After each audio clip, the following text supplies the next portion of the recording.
দ্বিতীয় প্রান্তিক মূল্যায়ন 2026-এর ইংরেজি বিষয়ের একটি মডেল প্রশ্ন আমার হাতে রয়েছে, যে প্রশ্নটি তৈরি করেছি।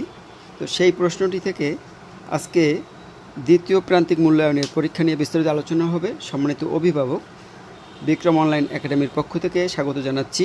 আপনারা অবশ্যই ভিডিওটি দেখবেন এবং শিক্ষার্থীকে এই বিষয়ে দিক নির্দেশনা দিবেন। তো আপনারা দেখতে পাচ্ছেন, আগে একটু সিলেবাস সম্পর্কে আলোচনা করি। সিলেবাসের যেটুকু রয়েছে সেকেন্ড টার্মিনাল এক্সাম ইভ্যালুয়েশনে 36 থেকে 71 পৃষ্ঠা পর্যন্ত রয়েছে। তো এখানে এই যে প্রশ্নের যে কাঠামো, সেখানে কিন্তু এই প্রশ্ন কাঠামো এই পর্যন্ত রয়েছে। শুধু প্রথম প্রান্তিকেরটা সবই থাকবে, আর দ্বিতীয় প্রান্তিকে এসে এই জিনিসটা 7 নম্বর জিনিসটা অ্যাড হয়েছে। সেখানে আছে কি, writing the names of the weekdays, colours, shapes, size. অর্থাৎ 7 দিনের নাম, 7টা কালারের নাম বা কালারের নাম, শেপসের নাম বা সাইজের নাম লিখতে হবে। তো আমরা এই বিষয়ে বিস্তারিত আলোচনা করব, সাথেই থাকবেন। প্রথম 1 নম্বর প্রশ্নে রয়েছে ম্যাচ ওয়ার্ডস উইথ পিকচার। অর্থাৎ এখানে কিছু শব্দ দেওয়া থাকবে, অর্থাৎ ওয়ার্ড দেওয়া থাকবে, সেই ওয়ার্ডের সাথে এই ছবিগুলোর মিল করতে হবে। এখন এখানে আছে অরেঞ্জ, আমরা অরেঞ্জের সাথে এটা টেনে মিল করবে, অথবা শিক্ষার্থীরা যদি প্রশ্নের উত্তর না লিখতে হয়, সেক্ষেত্রে এই যে এ নম্বর দিয়ে আমরা একটু কীভাবে দেখাতে পারি, এ খাতায় এ নম্বর তুলবে, এ নম্বর দিয়ে প্লাস দেবে যে অরেঞ্জ কোথায় আছে, এই যে অরেঞ্জ 3, A+3, এভাবে লিখে দিলে হবে। অথবা এ নম্বর দিয়ে হাইপেন দিয়ে এখানে 3 দিলেও হবে, এভাবে লিখতে হবে যদি খাতায় উত্তর লিখতে হয়। আর যদি প্রশ্নে উত্তর লিখে তাহলে তো সে দাগ টেনেই মিল করে দেবে। বাস, এই বাস। নেস্ট, পাখির বাসা, এটা নেস্ট, পাখির বাসা। সান, সূর্য, এই হলো সূর্য। আর ক্যাট, বিড়াল, এই বিড়াল। এটা মিল করতে হবে। এখন শিক্ষার্থীরা এইগুলোই যে আসবে তা কিন্তু নয়, এটা আমরা নমুনা কপি বা আমাদের একটা প্রশ্ন। কিন্তু বইয়ের ভিতরে যে ওয়ার্ডগুলো রয়েছে, যে পিকচারগুলো রয়েছে, সেগুলো সে ভালোভাবে যদি পড়ে তাহলে সে ম্যাচিং করতে পারবে। এখানে 10 নম্বর থাকবে writing words for the given pictures. অর্থাৎ এখানে কিছু ছবি দেওয়া রয়েছে, সেই ছবিগুলোর নাম লিখতে হবে এই ফাঁকা ঘরে। অথবা এ নম্বর দিয়ে 2 নং প্রশ্নের উত্তর দিয়ে এ নম্বর দিয়ে ব্যানানা এখানে লিখে দেবে, BANANA, ব্যানানা, এভাবে লিখে দিতে হবে। আর যাদের লেখার জায়গা থাকবে তারা তো সামনে বা নিচে লিখে দেবে।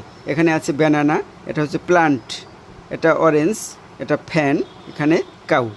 তো বইয়ের ভিতরে যে আর যে ওয়ার্ডগুলো পিকচারগুলো রয়েছে, সেগুলোর পিকচার কিন্তু শিখতে হবে এবং তার নামগুলো কিন্তু ইংরেজিতে বানান শিখতে হবে। এটা কিন্তু বইয়ের সিলেবাসের যেটুকু অংশ দেখালাম সেইটুকুর ভিতর থেকে যে পিকচারগুলো রয়েছে সেগুলো কিন্তু জানতে হবে, তাহলেই ভালো করা যাবে। 3 নম্বরে থাকবে rearrange the letters to make meaningful ওয়ার্ডস। অর্থাৎ এখানে কিছু এলোমেলো সব বর্ণ দেওয়া রয়েছে, সেগুলো দিয়ে একটি মিনিংফুল ওয়ার্ড তৈরি করতে হবে।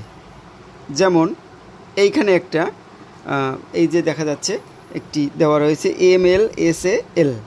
এখন এটা থেকে হবে স্মল, এস দিতে হবে আগে এবং প্রত্যেকটা অক্ষরের প্রথম অক্ষর বড় হাত দিতে হবে, SMALL, স্মল। এইটা কিন্তু অনেকেই আমার স্টুডেন্টরা অনেকেই পারেনি। এটা সানডে হবে, এখানে সানডে। এটি হবে লুক, LOOK, লুক। এটা হবে প্লান্ট, PLANT, প্লান্ট। আর এটা হবে MAT, ম্যাট। তো এভাবে যে ছবিগুলো রয়েছে, সেই ছবিগুলো বা ওয়ার্ডগুলো রয়েছে, সেগুলো শিখতে হবে এবং তার রিঅ্যারেঞ্জ বানিয়ে তোমরা বাসায় বসে প্র্যাকটিস করবে, তাহলে কিন্তু তোমরা ভালো ফলাফল করবে। তারপর দেখো 4 নম্বরে writing the numbers in figures in the blanks. অর্থাৎ এখানে শূন্যস্থান পূরণ করতে হবে, সংখ্যার শূন্যস্থান। এটা একটা ইজি বিষয় এবং এই জন্য 5টার জন্য 5 মার্ক থাকবে। 21, এখানে 22 লিখতে হবে এই ফাঁকা ঘরে, 22। তারপর 25, 26, 30, 31, তাহলে 32, 33, 34 দেওয়া আছে, এখানে 35। এভাবে এটা ইজি পূরণ করতে হবে।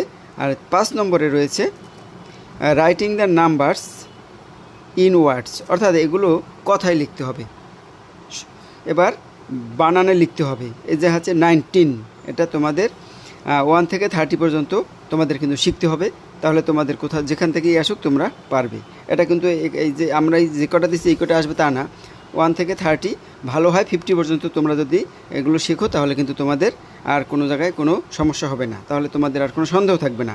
তা 19, 16, 25, 30, 18 আর 6 নম্বরে রাইট দ্য 7 ডেজ নেম। সুতরাং আসবে একটা 7 ডেজ নেম আসতে পারে, 7 কালার্স নেম আসতে পারে, বা রাইট দ্য সাম এই যে শেপস নেম বা 3 শেপস নেম, রেক্টাঙ্গাল, তারপর স্কোয়ার, ট্রায়াঙ্গল, এরকম 3টা 4টা শেপসের নাম আসতে পারে বা সাইজের নাম আসতে পারে। তোমাদের সেগুলো বইয়ের ভিতর যেগুলো রয়েছে সেগুলো কিন্তু তাহলে অবশ্যই পড়বে।